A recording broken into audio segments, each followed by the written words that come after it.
நாளைய அரசு பள்ளி மற்றும் கல்லூரி ஆசிரியர்கள் அனைவருக்கும் வணக்கம். இந்த வீடியோவில் என்ன பார்க்க போகிறோம் அப்படின்னா, டிஆர்பி ஆனுவல் பிளானர். அதான் நிறைய வீடியோ ஏற்கனவே போட்டாங்களே சார் அப்படின்னு உங்களுக்கு தோணும். ஸோ இதில் முக்கியமாக நான் என்ன எக்ஸ்பிளைன் பண்ண போகிறேன் அப்படின்னா, எஜுகேஷனல் குவாலிஃபிகேஷன், அதாவது ஒரு எக்ஸாமுக்கும் கல்வி தகுதி என்ன இருக்கணும், ஸோ அப்படிங்கிறதே இதில் நான் சொல்ல போகிறேன். அது நிறைய பேர் அதை சொல்லியிருக்க மாட்டாங்க. அதனால் இந்த வீடியோ நீங்கள் ஸ்கிப் பண்ணாமல் பாருங்கள். TRB 2022 teachers recruitment board. So இது Tamil Nadu teachers recruitment board, Chennai. Annual recruitment planner 2022. இதில் நம்ம பார்க்க போகிறது வேக்கன்சி, அப்புறம் கல்வி தகுதி, எலிஜிபிலிட்டி. ஸோ எஜுகேஷனல் குவாலிஃபிகேஷன்ஸ் என்னென்ன இருக்கணும் ஒரு போஸ்டிங்க்கும் அப்படிங்கிறத இப்போ இதில் பார்க்க போகிறோம். இது ஆக்சுவலாக அவங்க டிஆர்பியிலேருந்து வெளியிட்ட ஃபைல் இது. Vacancy details for the post included in tentative annual recruitment planner 2022 அப்படின்னு சொல்லிட்டு கொடுத்துருக்காங்க.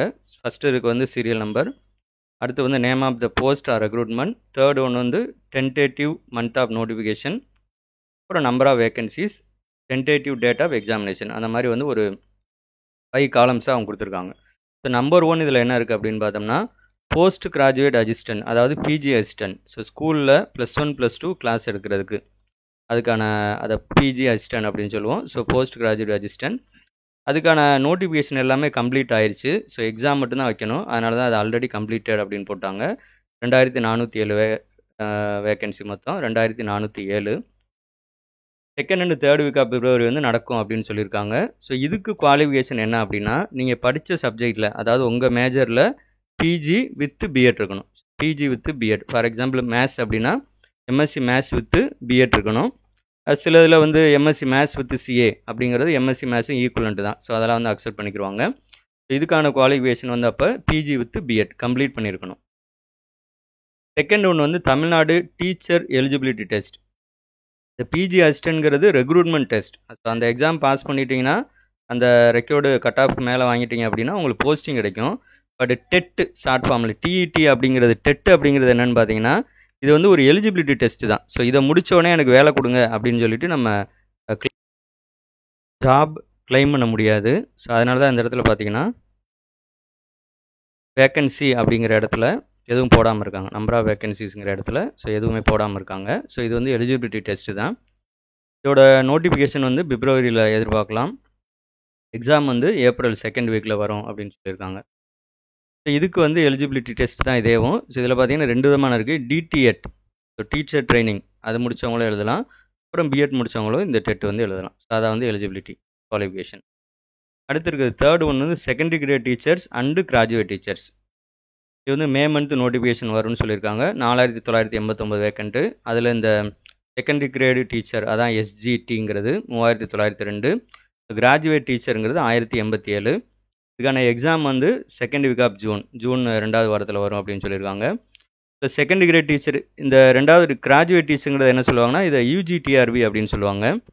ஸோ இதுக்கு டெட்டு பாஸ் பண்ணியிருந்தால் தான் இந்த எக்ஸாம் எழுத முடியும். ஸோ டெட்டு முடிச்சிருக்கவங்க இதுக்கு அப்ளை பண்ணி எழுதலாம் அப்படிங்கிற மாதிரி தான் இது முன்னாடி வச்சுருந்துருக்காங்க. இப்போ ரீசெண்ட் டைமில் இப்போ தான் நியூ ஆக்க போகிறாங்க இந்த கிராஜுவேட் டீச்சருங்கிறது. So eligibility UG with BEd இருக்கணும். அது போக பார்த்தீங்கன்னா டெட்டு பாஸ் பண்ணியிருக்கணும். அதுக்கப்புறம் இருக்குது எஸ்சிஇஆர்டி லெக்சரர்ஸ். ஸோ இது டீச்சர் ட்ரைனிங் இன்ஸ்டியூட்டில் லெக்சரராக ஒர்க் பண்ணுறதுக்கு. இது நிறைய பேர் செட் எக்ஸாம் அப்படின்னு தப்பாக நினச்சிக்கிறாங்க. அப்படி கிடையாது. இது செட் எக்ஸாம் கிடையாது. எஸ்சிஇஆர்டிங்கிறது நம்ம state council of education research training. So அந்த மாதிரி அந்த இன்ஸ்டியூட்டில் லெக்சரராக ஒர்க் பண்ணுறதுக்கான எக்ஸாம் இது. ஸோ இதுக்கு குவாலிஃபிகேஷன் என்ன இருக்கணும் அப்படின்னு பார்த்தீங்கன்னா, எம்எட் இருக்கணும். பிஜி வித் உங்கள் கன்சர்ன் சப்ஜெக்டில் பிஜி இருக்கணும். அதோட எம்எட் இருக்கணும். இப்போ மேத்ஸ் அப்படின்னா எம்எஸ்சி எம்எட் இருக்கணும். இப்போ எம்ஏ தமிழ்னா எம்ஏ வித் எம்எட் அந்த மாதிரி இருக்கணும்.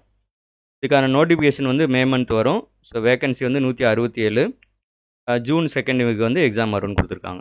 ஸோ இது கொஞ்சம் வித்தியாசமானது. எஸ்சிஆர்டி லெக்சரர் இதுக்கு முன்னாடி எப்போ இதை கண்டக்ட் பண்ணியிருக்காங்க அப்படின்னு பார்த்தீங்கன்னா 2016 கண்டக்ட் பண்ணியிருக்காங்க. ஸோ இது பற்றின டீட்டெயில் நோட்டிஃபிகேஷன் வேணும்னா டிஆர்பி வெப்சைட்டில் இருக்குது. 2016 கொஞ்சம் நீங்கள் ஸ்க்ரால் பண்ணி கீழே போனீங்க அப்படின்னா 2016 அந்த நோட்டிஃபிகேஷன் எலிஜிபிலிட்டி எல்லாம் டீட்டெயிலாக கொடுத்துருக்காங்க. இப்போதைக்கு நீங்கள் பார்த்துக்கலாம். சிலபஸும் கொடுத்துருக்காங்க. சிலபஸ் சேஞ்ச் ஆகுதா இல்லையா அப்படிங்கிறது தெரியல. ஏன்னா மே மாதம் தான் நோட்டிஃபிகேஷன் வரும்னு சொல்லியிருக்காங்க. ஸோ இப்போதைக்கு நீங்கள் கோ த்ரூ பண்ணிக்கலாம். ஸோ இந்த இது. அப்புறம் ஃபிஃப்த் ஒன்று வந்து assistant professor in government arts and science colleges and college of education. College of எஜுகேஷன்னா பிஎட் காலேஜ். வேகன்சி வந்து கவர்மெண்ட்டோட அப்ரூவல் பொறுத்ததுன்னு கொடுத்துருக்காங்க. இப்போ இதுலேயும் பார்த்தீங்கன்னா ஜூலையில் வந்து நோட்டிஃபிகேஷன் வரும்னு கொடுத்துருக்காங்க. இது கவர்மெண்ட் ஆர்ட்ஸ் அண்ட் சயின்ஸ் காலேஜில் அசிஸ்டன்ட் ப்ரொஃபஸர் ஒர்க் பண்ணுறதுக்கான வேகன்சி 1334. இது வந்து எக்ஸாம் கிடையாது, அதனால தான் ப்ராக்கெட்டில் வந்து certificate verification level 1. So interview தான் வைப்பாங்க, எக்ஸாம் கிடையாது. ஆகஸ்ட் ஃபர்ஸ்ட் வீக்கில் வந்து அந்த சிவி நடக்கும் அப்படிங்கிற மாதிரி கொடுத்துருக்காங்க. இதில் ஒரு டவுட் என்ன இருக்குன்னா, ஏற்கனவே வந்து ஒரு 2331 வேக்கண்ட்டுக்கு 2019 கால் ஃபார் பண்ணி அப்ளை பண்ணியிருக்காங்க. பட் இன்னும் வந்து அதுக்கான இன்டர்வியூ வைக்கல. ஸோ அந்த நோட்டிஃபிகேஷன் அந்த போஸ்டிங் இது கிடையாது. ஸோ இது வந்து நியூ வேக்கன்சி, இது நியூ ரெக்ரூட்மெண்ட். இது வந்து தனி, ஆல்ரெடி 2331 தனி. அது 2019 நோட்டிஃபிகேஷன் கொடுத்து அப்ளிகேஷன்லாம் முடிச்சிட்டாங்க. இன்டர்வியூ வைக்கணும், சிவி வைக்கணும். ஸோ சிவி இன்டர்வியூலாம் வச்சு அதை போஸ்டிங் வந்து அநேகமாக இப்போ அடுத்து வர்றதுக்கு முன்னாடி இந்த ஒர்க்கை முடிச்சிடுவாங்க அப்படின்னு தான் எதிர்பார்க்குறோம். இது ஒன்று. ஸோ இதில் இந்த குழப்பம் வந்து உங்களுக்கு வேணாம். இது வந்து நியூ ரெக்ரூட்மெண்ட், இந்த 1300 சில்றங்கிறது. அதுக்கப்புறம் 6th இருக்குது லெக்சரர் இன் கவர்மெண்ட் பாலிடெக்னிக் காலேஜஸ். இன்னொன்று, இந்த 5th குவாலிஃபிகேஷன் என்ன அப்படின்னு பார்த்தீங்கன்னா, பிஜி இருக்கணும், மினிமம் 55% இருக்கணும். அது போக பார்த்தீங்கன்னா நெட்டு செட்டு பிஹெச்டி இந்த 3ல் ஏதாவது ஒன்று வந்து குவாலிஃபைடாக இருக்கணும். அவங்க மட்டும் தான் அதுக்கு அப்ளை பண்ண முடியும்.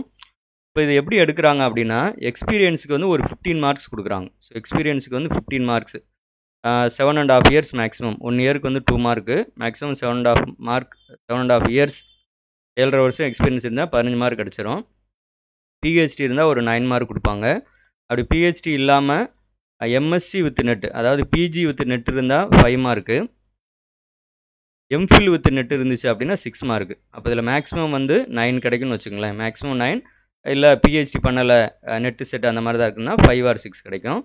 இது ஒரு 24 வரும். அது போக இன்டர்வியூ, சிவிக்கு அப்புறம் இன்டர்வியூ வைப்பாங்க, அதுக்கு ஒரு 10 மார்க்கு. அப்போ டோட்டலாக வந்து பார்த்தீங்கன்னா 34 மார்க் வரும். இந்த பேஸில், இந்த 34 பாயிண்ட் ஸ்கேலில் அந்த கேட்டகரி வைஸ் எப்படி வராங்கன்றதை பொறுத்து போஸ்டிங் வந்து போடுவாங்க. இது வந்து government arts and science college. அதே மாதிரி கவர்மெண்ட் பிஎட் காலேஜுக்கும் இதே தான் ப்ராசஸ். அப்புறம் கவர்மெண்ட் பாலிடெக்னிக் காலேஜில் லெக்சரருக்கு குவாலிஃபிகேஷன் என்னென்னா பிஜி. இதில் வந்து உங்களுக்கு எல்லா சப்ஜெக்ட்டும் வராது, பர்டிகுலராக தமிழ் கிடையாது. இதில் இப்போ பாலிடெக்னிக்கில் என்னென்ன சப்ஜெக்ட் இருக்கோ அது மட்டும்தான் வரும். இன்ஜினியரிங் அண்டு நான் இன்ஜினியரிங் ரெண்டுமே வரும். இன்ஜினியரிங்கில் ஆல்மோஸ்ட் நிறையா வந்துடும். ஸோ நான் இன்ஜினியரிங்கில் இங்கிலீஷ் வரும், மேத்ஸு, ஃபிசிக்ஸு, கெமிஸ்ட்ரி அந்த மாதிரி வரும். அப்புறம் அந்த காமர்ஸ் படித்தவங்கள பர்டிகுலராக ஒரு சம் போஸ்டிங் மட்டும் வரும். அதான் இதான் அது குவாலிஃபிகேஷன். பிஜி மட்டும் இருந்தால் போதும். அதான் நான் சொல்ல, நான் இன்ஜினியரிங் பொறுத்தவரை பிஜி மட்டும் இருந்தால் போதும். இன்ஜினியரிங் பொறுத்தவரை பிஆர் பிடெக் யூஜி இருந்தால் போதும். இது ஃபஸ்ட் கிளாஸ் அந்த மாதிரி இருக்கணும் இந்த போஸ்டிங்க்கு. பிஎட் வந்து தேவையில்லை. நான் இன்ஜினியரிங் பொறுத்தவரை பிஎட் இருக்கணுன்ற அவசியம் இது கிடையாது. எம்ஃபில் தேவையில்லை, நெட்டு செட்டு தேவையில்லை. இதுதான் ஆகஸ்ட்டில் நோட்டிஃபிகேஷன் வரும். 493 இப்போ ரீசெண்டாக வந்து டிசம்பர் 2021 இதுக்கான எக்ஸாம் வந்து முடிஞ்சிச்சு. அதில் ஒரு 1060 வேக்கண்ட்டுக்கு வந்து போட்டிருந்தாங்க.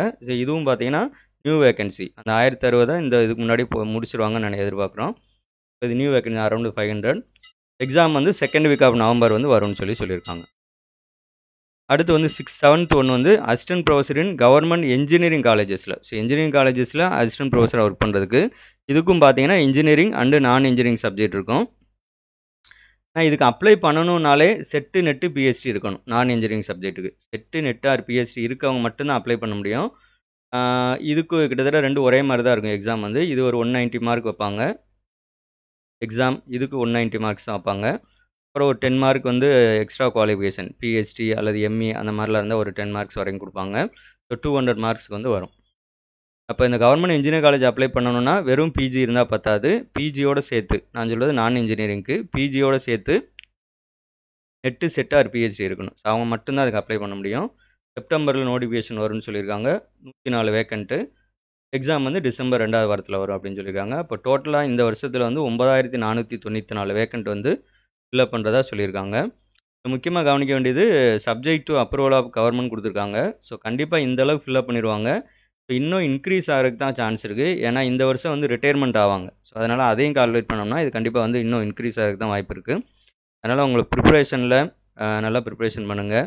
எந்தெந்த எந்த குவாலிஃபிகேஷன் உங்களுக்கு இருக்கோ ஸோ அந்த எக்ஸாமுக்கு வந்து இப்போ இருந்தே நீங்கள் ஃபோக்கஸ் பண்ணுங்கள். அந்த நோட்டிஃபிகேஷன் வர வரைக்கும் வெயிட் பண்ண வேணாம். ஏன்னா உங்களுக்கே தெரியும் இப்போ பார்த்தீங்கன்னா பயங்கர காம்படிஷன். ஸோ எந்த கவர்மெண்ட் ஜாபில் போகலாம் அப்படின்ட்டு கிட்டத்தட்ட எல்லா கவர்மெண்ட் ஜாப்புமே எல்லாருமே எழுதுகிறாங்க.